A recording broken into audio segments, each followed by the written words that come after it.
औज़ुबिल्लाहिमिनश्शैतानिर्रजीम बिस्मिल्लाहिर्रहमानिर्रहीम। अस्सलाम वालेकुम नाज़रीन, मैं हूं आपका होस्ट डॉक्टर ज़मान अब्दुल्ला हजरा, प्रोग्राम आहर कब तक के साथ। नाज़रीन, मुझे उम्मीद है कि आप खैरियत से होंगे। नाज़रीन, आज मैंने एक ऐसी गुफ्तगू का टॉपिक चुना है जो कि बहुत ही ज़रूरी है। ये टॉपिक महंगाई, बेरोज़गारी और कोरोना के हवाले से है। नाज़रीन, मुझे आपको ये बताना मकसूद है कि जब से ये पाकिस्तान बना है तब से हाँ तारीख में भी हम पढ़ रहे हैं, आपने भी सुना होगा, सुन रहे हैं कि जब भी कोई हुकूमत आती है हर हुकूमत में यही टॉपिक जो अपोजिशन वाले वो लेके आते हैं कि महंगाई बहुत है, बेरोज़गारी बहुत है। तो नाज़रीन, ये सिलसिला आज तक ये ख़त्म नहीं हुआ, पता नहीं कब तक जाके ये सिलसिला ख़त्म होगा, क्योंकि ये हमारे माशरे में एक ऐसा तबका इस चक्की में पीसता है। बेरोज़गारी और महंगाई में जो मिडल मस्तवस्त तबका है वो इसमें ज़्यादा पीसता है, और जो गरीब है वो तो बहुत ज़्यादा इसमें इसकी वजह से। नाज़रीन, जो भी हुकूमत आती है वो पिछली हुकूमत को इसका ज़िम्मेदार ठहराती है कि पिछली हुकूमत की वजह से ये बेरोज़गारी और ये महंगाई हुई है। नाज़रीन, अगर आपको अंदाज़ा हो, मुख्तलिफ जो हमारे यूरोप कंट्री हैं जो और दूसरे मुल्क हैं वहाँ भी इसी तरह के मसाइल हैं, लेकिन उन्होंने इस पे जो अपने कोशिश कर रहे हैं कि किसी ना किसी तरीके से इस बेरोज़गारी और महंगाई को ख़त्म किया जाए। लेकिन हमारे पाकिस्तान में होता क्या है कि हुकूमतें कोशिश करती हैं लेकिन हम खुद कोशिश नहीं करना चाहते, हम खुद इस महंगाई को ख़त्म नहीं करना चाहते, इस बेरोज़गारी को हम ख़त्म नहीं करना चाहते। हम हुकूमत पे डाल देते हैं, हुकूमत के नुमाइंदों पे डाल देते हैं। नाज़रीन, इसमें किसका कसूर है? ये हमारा हम लोगों का कसूर है कि हमने ही लोगों को सिलेक्ट करके आगे हुकूमत में भेजा है। यही वो लोग हैं कि जो पिछली हुकूमतें भी, आप अगर इस हमारी ये जो अभी जो हाल में जो हुकूमत चल रही है तहरीक इंसाफ की, इस पे आप नजरसानी करें तो आपको देखेंगे कि जो ये वजीर वडेरे जागीरदार हैं वो पिछली हुकूमतों में ये लोग थे। जब ये लोग अपोजिशन में होते हैं तो वो यही बातें करते हैं कि महंगाई बहुत हो गई है, बहुत ज्यादा जो महंगाई वो पिछली हुकूमत कर रही, हम तो कोशिश कर रहे हैं। बहुत ज्यादा जो तवक्कुआत थी कि अभी जो ये इमरान खान साहब जो जिनकी हुकूमत चल रही है ये आएंगे और कुछ तब्दीली आएगी, लेकिन 3 साल गुजर गए, ना तो कोई तब्दीली नजर आई, ना ही कोई इस हवाले से कोई इकदामात किए गए। हम यूरोप में जो लोगों की बातें करते हैं लेकिन उस पर अमल दरामद नहीं करते। यही हमारे साथ होना है और होता रहेगा जब तक हम खुद नहीं बदलेंगे। ये जो करप्ट लोग, ये जो सियासतदान, जो बड़े बड़े जागीरदार हैं, इन्होंने ही बार बार आना है। अब अभी पिछली हुकूमत में ये लोग थे, ये आएंगे, इससे आगे वाली जो हुकूमत आएगी इसमें होता क्या है, इसमें हुकूमत कोशिश करती है। मैं आपको याद दिलाना चाहता हूं कि जब पहली दफा ये कोरोना का सिलसिला आया था तो हुकूमत ने पेट्रोल वगैरह की कीमतें कम की थी। हुआ क्या था कि जिसका तल्लक था पेट्रोल पंप वाले उसको पेट्रोल देते थे और जिसका तल्लक नहीं था वो जलीलो ख्वार होता था। उसका जिम्मेदार कौन है? हमारे पाकिस्तान में जो बहुत बड़ा माफिया है, हुकूमत से ज्यादा ताकतवर है, उसकी वजह यह है कि वही लोग हुकूमत में है जो हमारा ये माफिया है, और हम कसूरवार जो है वो माफिया को ठहराते हैं कि माफिया का कसूर है।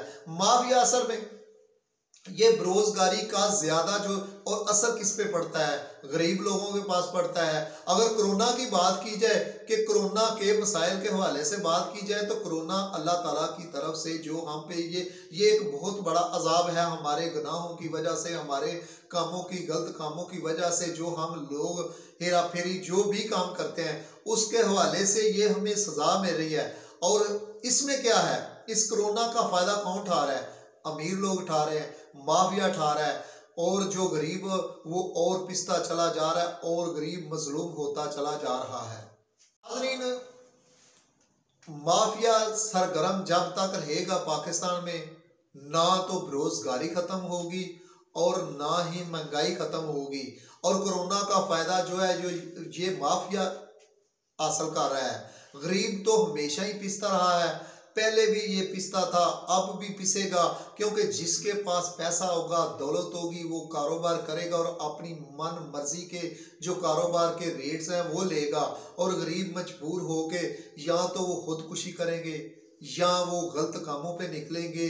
और अगर हमारी हुकूमत ने इसके हवाले से कोई इक़दाम ना उठाए और ना कोई उठा सके, तो आपने देखना कि हमारा फ्यूचर जो है, या तो एक हमारे फ्यूचर में जो है बहुत बड़ा अलमिया साबित होगा कि हम जो गरीब लोग हैं, गरीब लोग या तो खुदकुशियां करने पे मजबूर होंगे या ये गलत काम करने पे मजबूर होंगे।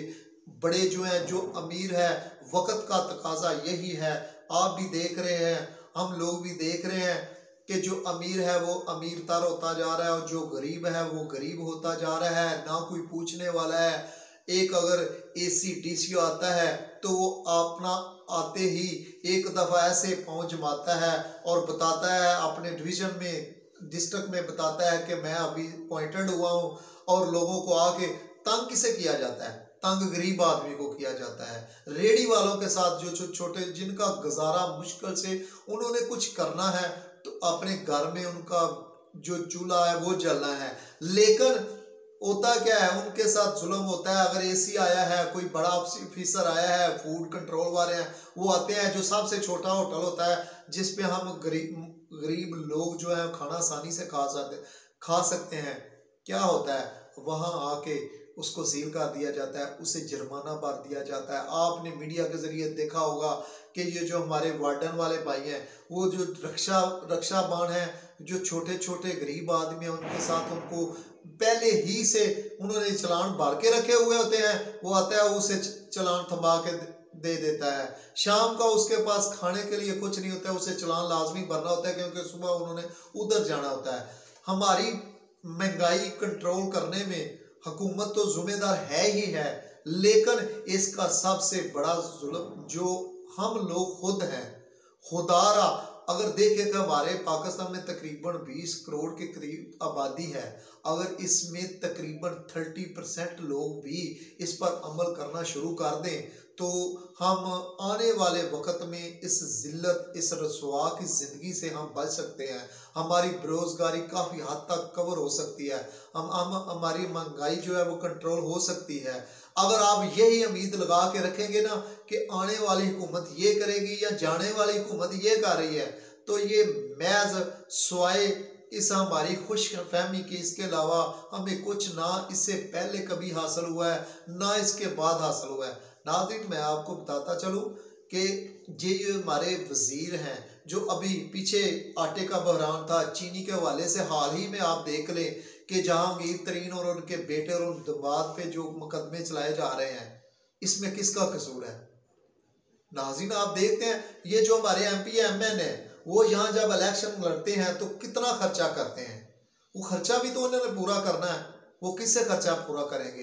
वो हम लोगों से पूरा करेंगे। हम गरीब इसमें पीसेंगे, तब जाके ये लोग, इनकी गाड़ियां भी चलेंगी, ये इनके महल्लात भी चलेंगे, इनके बिजनेस भी चलेंगे।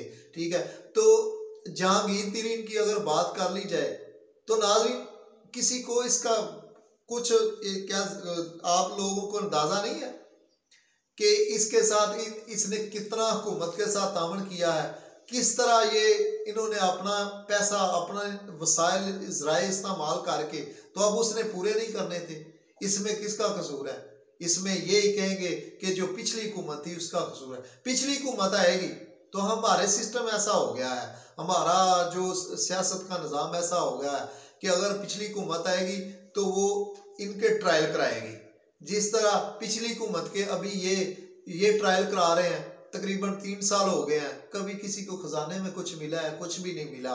महज जिसने किसी ने बयान दिया उसके खिलाफ फौरी एक्शन लिया। अब जब ये हुकूमत जाएगी तो वो हुकूमत आ जाएगी, अगर वो नून वाले आएंगे तो वो भी यही करेंगे कि इनका ट्रायल करेंगे। ये आपस में जो लोग हैं, जो बड़े बड़े लोग हैं, ये ट्रायल करते रहेंगे और हम गरीब जो हैं वो इस चक्की में ज़रूर पीसेंगे। तब तक जब तक हम खुद नहीं बदलेंगे। हम बेरोजगारी की बातें करते हैं, हम बेरोजगारी क्या हम वसाइल पैदा नहीं कर सकते? अगर हम एक छोटे से छोटा कारोबार खुद नहीं कर सकते, हमारी ख्वाहिशें भी बड़ी होती हैं कि हमें नौकरी के लिए चाहे हमने 20 लाख देना पड़े, हमने लाजमी देना है। इसके अलावा हमने अगर इसके हवाले से अगर हमें और ज़्यादा भी देना पड़े, तो जब एक बंदा 3-4 लाख या 20 लाख या 25 लाख दे के नौकरी पे जाएगा, तो क्या ख्याल है कि आपका कि वो जाते आपको वो अपने पैसे पूरे करेगा? और पैसे कैसे पूरे होंगे? तब बेरोजगारी क्यों ज़्यादा होगी? वो मुख्तलिफ ज़राए से वो पैसा इकट्ठा करेगा।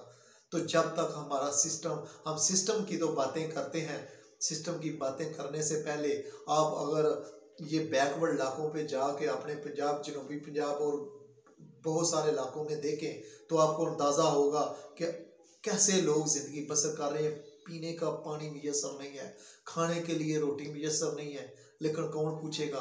किसी ने भी पूछना नहीं है। अपने अपने जो है वो हर बंदा अपने अपने तरीके से सिस्टम को अपने तरीके से सिस्टम को भी चलाएगा, अपने सिस्टम से वो अपना हर काम वो पूरा करेगा जो उसका टारगेट होगा।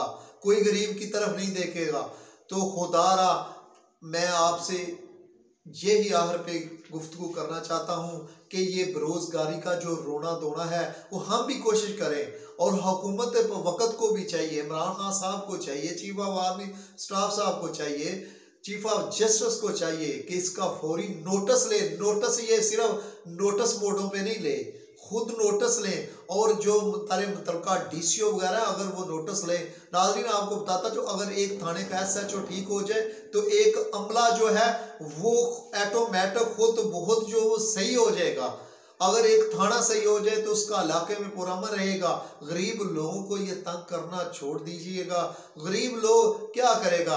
अगर आपको उधर से उसकी रेडी को ख़त्म करेंगे, किसी तरह और से जुल्म करेंगे, तो उसके पास क्या हाल होगा? फिर वो जुर्म की दुनिया में निकलेगा। तो इस जुर्म की दुनिया के लिए आने वाले वक़्त के लिए आपको सोचना होगा कि अगर हम फ्यूचर में हमारा मुस्तकबिल अच्छा होना चाहिए, हमारे बच्चों का फ्यूचर अच्छा होना चाहिए, तो हमें खुद भी सोचना होगा, हुकूमत को भी सोचना होगा कि कैसे बेरोजगारी के हवाले से इक़दाम उठाए जाएं। ये अभी हाल ही में मौसम आ रहा है, गंदम का मौसम आ रहा है, इसके हवाले से जो इक़दाम हैं वो उठाए जाएं। और वो कौन उठाएगा? वो हुकूमत उठाएगी। अगर हुकूमत खुद उठाएगी और उसका नोटिस लेगी तो काफ़ी हद तक बेरोजगारी भी ख़त्म हो जाएगी।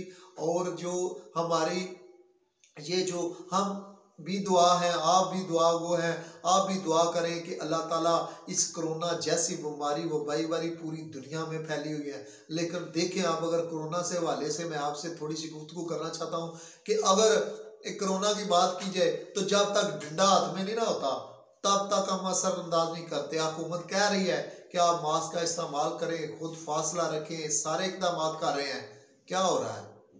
कोई भी नहीं कर रहा। फिर कसूर किसका है? कसूर तो हम ठहराते ही हुकूमत को ठहरा रहे हैं। पुलिस वाले हैं तो माशाल्लाह वो तो अपनी दिहाड़ियाँ लगा रहे हैं ना, वो जहाँ भी नाका लगता है, जो बड़े आदमी हो, जो अच्छे आदमी हो, उनसे कोई नहीं पूछता, जो सबसे गरीब है उसको पूछा जाता है। मैं आपसे इजाज़त चाहूँगा। आपका होस्ट डॉक्टर ज़मान अब्दुल्ला हजरा। आइंदा हफ्ते के लिए मुझे इजाज़त दीजिए। अल्लाह हाफ़िज़। अस्सलामु अलैकुम व रहमतुल्लाहि व बरकातुहू।